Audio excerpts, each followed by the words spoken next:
I previously said that one country, two system is a whole set of governance system and lifestyle in Hong Kong. So beyond 2047. Beijing agrees or not, I don't know. Beijing probably say, yes, if you have lived the past, go ahead. London, New York, and Paris, go ahead. But you can't have your cake and eat it. You can't say, we want 100-year autonomy, and you stand aside. That would be de facto independence of Hong Kong. Becoming a sovereign state, unlike Singapore. We say what we say in the basic law. The ultimate aim is the selection of chief executive, ultimate aim by your. Yeah. So that was a major difference. The ultimate aim is the selection of the chief executive by universal suffrage upon nomination. It wasn't sort of one-sided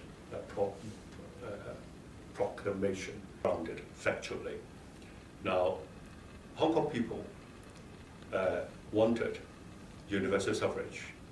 That's true, but must be in the context of one country, two systems.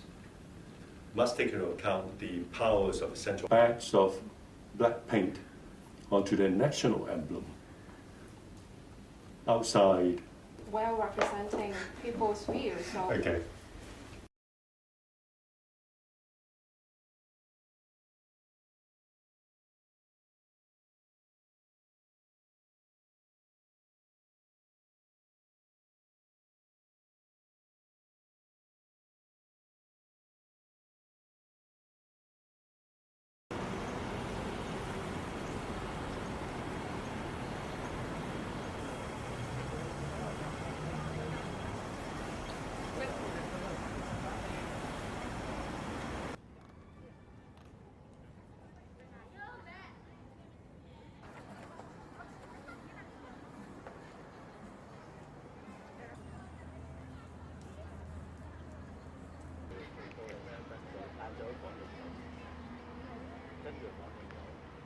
Hong Kong people wanted universal suffrage.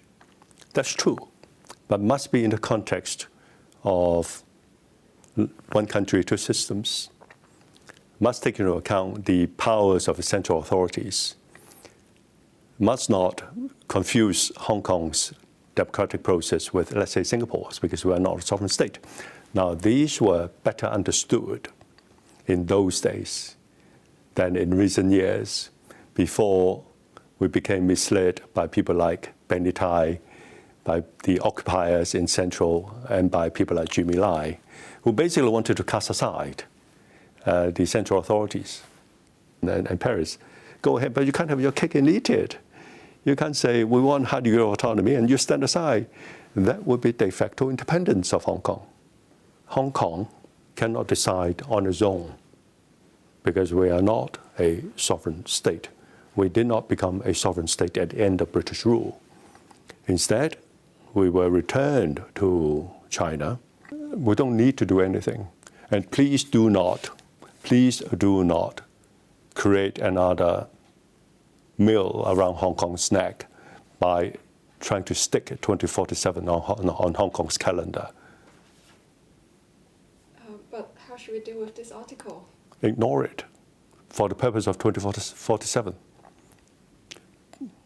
It's the basic. The 1st of July 2047 is a non-event.